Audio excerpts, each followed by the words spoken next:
This morning, the mayor of Los Angeles is urging people to stay home for Thanksgiving as he announces possible fines for travelers. This pandemic, at this moment, is threatening to spiral out of control.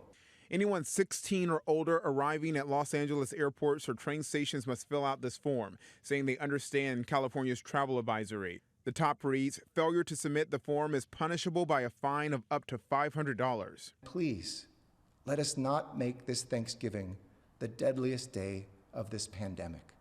The U.S. is now on track to see 200,000 daily coronavirus infections, right now averaging 167,000 new cases per day.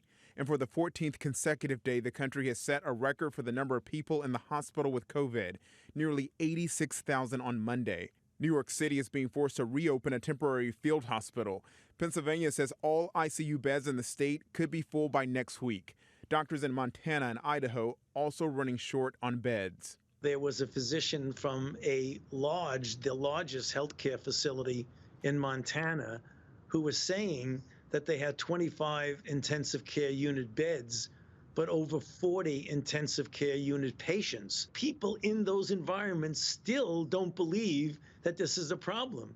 They say it's maybe fake news, or it's just over-exaggeration, or it's some sort of a conspiracy. The data don't lie. North Carolina's governor is expanding mask requirements and pleading with people not to travel. This is a pivotal moment in our fight against the coronavirus.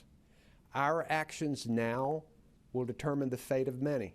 But at airports across the country, more than 3 million people were screened at TSA checkpoints in recent days, flying despite the CDC warning against it. We haven't had Thanksgiving as a family in 12 years, so yeah, with flights kind of being cheap.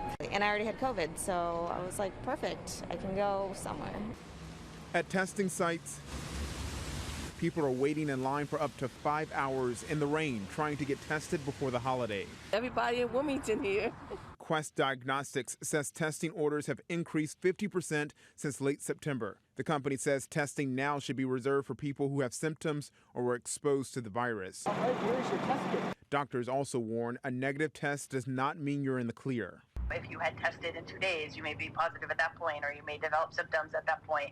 And so it's not a guarantee that being negative right now means you'll be negative on Thanksgiving. In the meantime, AstraZeneca is the third drug maker to announce its COVID vaccine is up to 90% effective if given in 2 doses, a smaller one than a full one a month later.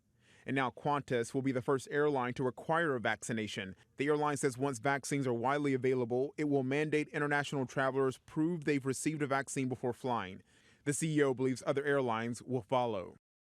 And this morning, doctors are also warning that the vaccines will have side effects, including muscle aches, fever, and chills.